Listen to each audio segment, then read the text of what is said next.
ಸ್ನೇಹಿತರೆ, ನಮಸ್ಕಾರ. ಎಲ್ಲರೂ ಹೇಗಿದ್ದೀರಾ? ಎಲ್ಲರೂ ಚೆನ್ನಾಗಿದ್ದೀರಾ ಅಂದ್ಕೊಂಡಿದ್ದೀನಿ. ನಾನು ಚೆನ್ನಾಗಿದ್ದೀನಿ. ಇವತ್ತಿನ ವಿಡಿಯೋ ಯಾಕೆ ಮಾಡ್ತಾ ಇದ್ದೀನಿ ಅಂದರೆ, ನಮ್ಮ ಮನೇಲಿ ಲಾಟ್ರಿ ಹೊಡೆದಿದೆ.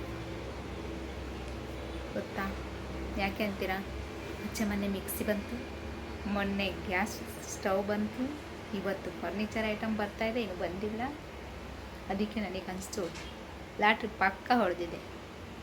ಕೇಳಬೇಕು ಏನಾಗಿದೆ, ಎಲ್ಲಿ ಹೊಡೀತು, ಯಾಕೆ ಇಷ್ಟೊಂದು ಐಟಮ್ ಮನೆ ದಬ ದಬ ಬಂದು ಬೀಳ್ತಿದ್ದಾವೆ, ತೋರಿಸೋತಿಲ್ಲದೆ ದಿನಕ್ಕೂ ನಾನು ಬರ್ತಿದ್ದಾವಂತ. ಒಂದೇ ತಿಂಗಳಲ್ಲ ಅಂದರೆ ಅಲ್ವಾ, ನಿಮಗೂ ಅನ್ಸಲ್ವಾ? ಒಂದೇ ತಿಂಗಳಲ್ಲಿ ಅದು ಒಂದು ವಾರದಲ್ಲಿ ಎಲ್ಲ ಐಟಮು ಬರ್ತಿದ್ದಾವಂದರೆ. ಯಾಕೆ ಗೊತ್ತಾ? ಮೊನ್ನೆ ಮಿಕ್ಸಿ ಹಾಳಾಗಿತ್ತು, ಸ್ವಲ್ಪ ಜಗಳ ಮಾಡಿದೆ. ಹೊಸ ಮಿಕ್ಸಿ ತರ್ತಿರಲ್ಲ, ನಾನೇ ಹೋಗ್ಲ ಅಂತ. ಅದಕ್ಕೆ ಮಿಕ್ಸಿ ಜೊತೆಗೆ ಒಂದೊಂದು ಐಟಮ್ ಬುಕ್ ಮಾಡಿ, ಇನ್ನು ನಾನು ದೂಸರ ಮಾತಾಡಬಾರ್ದು ಅಂದರೆ ವಾಪಸ್ ಏನು ಕೇಳಬಾರ್ದು, ಇದು ಇಲ್ಲ ಅನ್ಬಾರ್ದಲ್ಲ.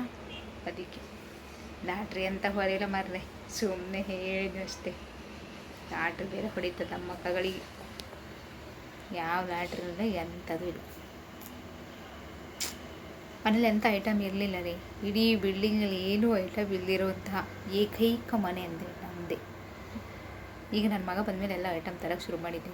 ಯಾಕಂದರೆ ಗೊತ್ತಲ್ಲ, ಮಕ್ಕಳಿದ್ದು ಮನೇಲಿ ಅದು ಇದು ಎಳಿತಾ ಇರ್ತಾರೆ. ಅವು ಕೈಕಾಲು ಬರೋ ಮಕ್ಕಳು, ಏನು ಮಾಡೋಕ್ಕಾಗಲ್ಲ. ಅವಾಗಿನ ಥರ ಗಂಡ ಹೆಂಡತಿ ಎರಡು ಕೋಲ ಆಡ್ತಾ ಇದ್ವಾ? ಏನು ಅವಶ್ಯಕತೆ ಇರಲಿಲ್ಲ. ಆದರೆ ಇದೆಲ್ಲ ಇರ್ತಿತ್ತು, ಇದು ಇಲ್ಲೇ ಇರ್ತಿತ್ತು. ಈಗೆಲ್ಲ ಸ್ವಲ್ಪ ನೀಟಾಗಿ ಇರಬೇಕಲ್ಲ, ಹಾಗಾಗಿ ಅದು ಇದು ಎಳೆದು ಮೈ ಮೇಲೆಲ್ಲ ಹಾಕ್ಕೊಳ್ತಿರ್ತಾನೆ. ಕಬೋರ್ಡ್ ತರಬೇಕು, ಅದಕ್ಕೆ ಅದರೊಳಗೆಲ್ಲ ಇಡೋಣ ಅಂತ ವಸ್ತುಗಳನ್ನೆಲ್ಲ, ಒಂದು ಆಟ ಸಾಮಾನೆಲ್ಲ ಇಡೋಣ, ಅಲ್ಲಿ ಇಲ್ಲಿ ಬಿಸಾಡಿ ಏನೇನೋ ಮಾಡ್ತಿರ್ತಾರೆ. ಹಾಗಾಗಿ ಇನ್ನೂ ಬಂದಿಲ್ಲ ರೀ, ವೆಯ್ಟ್ ಮಾಡ್ತಾಯಿದ್ದೀನಿ. ನನ್ನ ಮಗ ಬಂದಮೇಲೆ ಎಷ್ಟು ಐಟಮ್ ಮನೆಗೆ ಬರ್ತು ಅಂತೀರಾ? ನಮ್ಮ ಮನೆಯವರಿಗೆ ಮಗನ ಮೇಲೆ ಪ್ರೀತಿ ಹೆಚ್ಚಾಗಿ ಒಂದೊಂದೇ ಐಟಮ್ ಬರ್ತಿದೆ. ಎಷ್ಟು ಪ್ರೀತಿ ಅಂತೀರ, ಎಷ್ಟೊತ್ತು ನೋಡ್ರು ನನ್ನ ಮಗ ಅದು ಇದು ಮಗ ಒಂಥರ ಮಗನ ಮೋಹಕ್ಕೆ ಒಳಗಾಗಿದ್ದಾರೆ. ಇದು ಹೌದು, ಇದು ನನ್ನ ಮಗ ಬಂದಮೇಲೆ ಬಂದಿದೆ. ಅಷ್ಟೋ ತನಕ ಬೆಡ್ಡಲ್ಲಿ ತಡೀಲಿದ್ದೀನಿ. ಈಗ ಈ ಬೆಡ್ಡಿಗೆ ಬಂದಿದೆ. ಈ ಬೆಡ್ ಇಡೀ ನನ್ನ ಮಗನಿಗೆ ಒಬ್ಬನಿಗೆ ಬೇಕು. ಅವನೊಂಥರ ಗಡಿಯಾರ ಹೀಗೆ ಮಲಸಿರ್ತೀವ, ಹೀಗೆ ರೌಂಡ್ ಹೊಡ್ಕೊ ಬರ್ತಾನೆ. ಒಂದು ರೌಂಡ್ ಹೊಡೆದು ಮತ್ತೆ ಅದೇ ಪೊಸಿಷನಿಗೆ ಬರ್ತಾನೆ. ಇಲ್ಲ ನಾವು ಎಳ್ದೆರಡು ಸರಿ ಮಾಡ್ತೀವಿ. ಇದು ನೋಡಿ ಗಾಡ್ರೇಜ್, ಅದು ಹೊಸದು. ಅದೆಲ್ಲ ನನ್ನ ಮಗ ಬಂದಮೇಲೆ ಬಂದಿದೆ. ನಮಗೆ ಬಂದ್ವಲ್ಲ ಊರಿಂದ ಇಲ್ಲಿಗೂ ಅವಾಗ.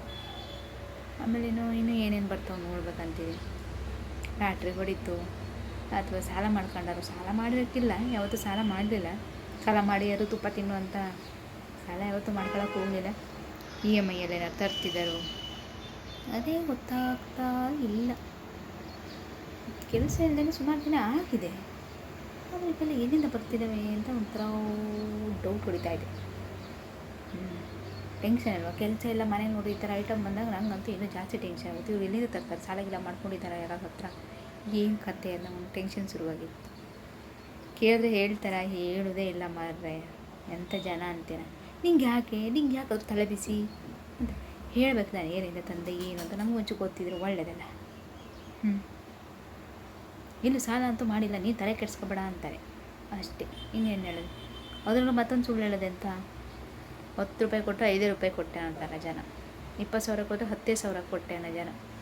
ಎಲ್ಲ ಕಮ್ಮಿ ಕೊಟ್ಟು ಜಾಸ್ತಿ ಹೇಳಿದ್ರೆ ಉಲ್ಟಾ, ಜಾಸ್ತಿ ಕೊಟ್ಟು ಕಮ್ಮಿ ಹೇಳೋದು. ನಾ ಬೈತೀನಿ ಅಂತ.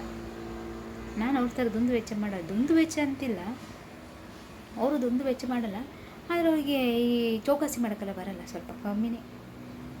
ಎಷ್ಟು ಹೇಳ್ತಾರೆ ಅಷ್ಟು ಕೊಟ್ಟು ಬರೋದೇ. ನಾನು ಒಂಚೂರವ್ರಿಗೆ ವಾದ ಮಾಡಿದೆ, ಅಲ್ಲಣ್ಣ ಇಲ್ಲಣ್ಣ, ಇಷ್ಟು ಮಾಡ್ಕೊಳ್ಳೋಣ ಅಷ್ಟು ಮಾಡ್ಕೊಳ್ಳೋಣ, ಅಣ್ಣ ಓ ಅಂಕಲ್ ಅಂದ್ಕೊಂಡು ಏನೇನೋ ಮಾತಾಡಿ ಸ್ವಲ್ಪ ಒಂದು 500 ಇದ್ದಲ್ಲಿ 400 300 ತರ್ತೀವಿ. 500 ಇದ್ದಲ್ಲಿ 500. ಓ ಪಾಪ ಅವರು ಕಷ್ಟಪಟ್ಟಿರ್ತಾರೆ, ಹೋಗಲಿ ಬಿಡು ಎಲ್ಲ ಕಡೆ ಹೋಗಲಿ ಬಿಡು ಅಂದರೆ ನಮ್ಗೆ ಯಾರು ಹೋಗಲಿ ಬಿಡು ಅಂತಾರೆ. ನಮ್ಗೆ ಎಲ್ಲಿಂದ ಬರುತ್ತೆ ಹೇಳಿ? ಈಗ ಫರ್ನಿಚರ್ ಐಟಮು ನಮ್ಮ ಮನೇಲಿ ದೇವಸ್ಥಾನ ಇರಲಿಲ್ಲ. ಆಮೇಲೆ ಶೂ ರ್ಯಾಕ್, ಒಂದು ರ್ಯಾಕ್ ಇತ್ತು ಹೊರಗಡೆ, ಅದು ಹಳೇದು, ಅದು ಚೆನ್ನಾಗಿಲ್ಲಂತೆ.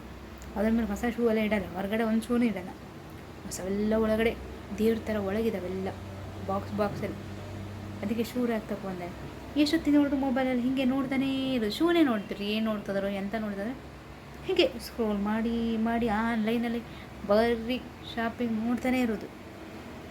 ಸುಮಾರು ಶೂ ತೊಗೊಂಡಿದ್ದಾರೆ. ಅಂದರೆ ಒಂದೆರಡು. ಅಂದರೆ ನಾನು ಸಾಯೋ ತನಕನೂ ಅವರಷ್ಟು ತಗೊಳಕ್ಕಾಗಲ್ಲ. ಏನಕ್ಕೆ ಅವಶ್ಯಕತೆ ಇತ್ತು ಅಷ್ಟೊಂದು ಶೂ? ಅವರಿಗಿದೆ, ನಮಗಿಲ್ಲ ಅಷ್ಟೇ.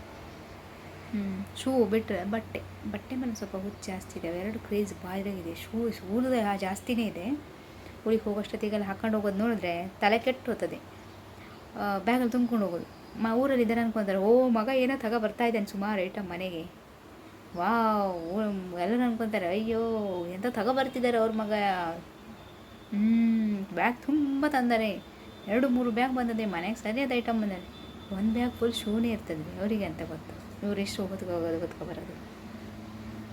ಮನೆಯಲ್ಲೂ ಹೇಳ್ತಿರ್ತಾರೆ, ಅಂತ ಹಾರ ಮಾಡಿ ಹಾಕ್ಕೊಳಕ್ಕ ಇಷ್ಟೊಂದು ಚಪ್ಪಲಿಗಳು ಅಂತ ಹೇಳ್ತಿರ್ತಾರೆ. ಇವ್ರು ತಲೆ ಕೆಡಿಸ್ಕೊಳ್ಳೋಣ. ನಾವು ಹಾಗೆ ಆಗೀವಿ ಈಗ ಇವ್ರ ಜೊತೆ ಸೇರಿ. ನಾನು ಮೊದಲೆಲ್ಲ ಡ್ಯೂಟಿ ಮಾಡೋಷ್ಟೊತ್ತಿಗೆ ಖರ್ಚು ಮಾಡ್ತಿದ್ದೆ. ಆದರೆ ಈ ಥರ ಕಾಸ್ಟ್ಲಿ ತೊಗೊಳ್ತಿರಲಿಲ್ಲ. ಅದು ತೊಗೊಂಡು ತುಂಬ ವರ್ಷ ಬರ್ತಾವ. ಅದು ನೀರು ಹಾಕಬೇಕಾಗ್ತದೆ. ಅದಕ್ಕೆ ಕಮ್ಮಿ ರೇಟಿಂದ ತಗೊಂಡ್ರೆ ಒಂದು 6 ತಿಂಗಳು ಹೊರಗೋಗುತ್ತಾ, ಮತ್ತೊಂದು ತೊಗೋಬೋದ, ಆ ಥರ ಇತ್ತು. ಇವ್ರು ಉಲ್ಟಾ ಬ್ರ್ಯಾಂಡ್ ಎತ್ಕೊಳ್ತಾರೆ, ತೊಗೊತಾನೇ ಇರ್ತಾರೆ, ಹಾಕ್ತಾನೆ ಇರ್ತಾರೆ. ಇವ್ರು ಒಂಥರ ಚೆನ್ನಾಗಿದೆ, ನಮ್ಮದು ಒಂಥರ ಚೆನ್ನಾಗಿದೆ ಅಲ್ಲಂದರೆ ಏನಿಲ್ಲ ಅಂತೀರಾ. ನಮ್ಮದು ಸರಿಯೇ. ವೆಯ್ಟ್ ಮಾಡ್ತಾ ಇದ್ದೀನಿ ಎಲ್ಲ ಐಟಮ್ ಎಷ್ಟೊತ್ತಿಗೆ ಬರ್ತವೆ. ನನ್ನ ಮಗ ಬೇರೆ ಮಲಗಿದ್ದಾನೆ. ಅವನು ಎದ್ಮೇಲೆ ಬಂದರೆ ಒಳ್ಳೇದಿತ್ತು. ಇಲ್ಲಾಂದರೆ ಅವ್ರು ಬಂದು ಗಡಬಡ ಸೌಂಡ್ ಮಾಡಿದ್ರೆ ನನ್ನ ಮಗ ಎದ್ದು ಕೂತ್ಕೊಂತಾನೆ. ಈಗ ಅಯ್ಯೋ ನೋಡ್ಬೇಕು ಇನ್ನು ಏನೇನು ಐಟಮ್ ಬರ್ತವೆ ಅಂತ. ಲ್ಯಾಟ್ರಿ ಅಂತ ಹೊಡಿಲ್ಲ. ಮತ್ತು ನೀವು ಲ್ಯಾಟ್ರಿ ಹೊಡೆದಿರ ಅಂದ್ಕೊಂಡಿರ, ಎಂತ ಹೊಡಿಲೂ ಇಲ್ಲ. ಸುಮ್ಮನೆ ತಮಾಷೆ ಮಾಡಿದ್ದಾನೆ.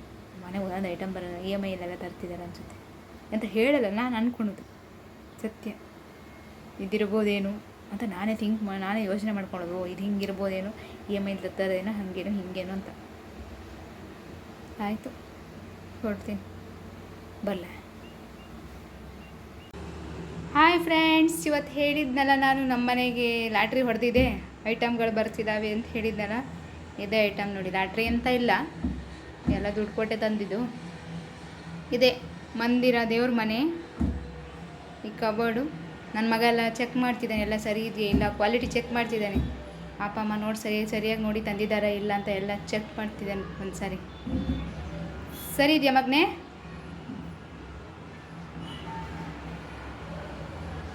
ಇದೆರಡು ಮತ್ತು ಇದೊಂದು ಶೂ ರ್ಯಾಕ್.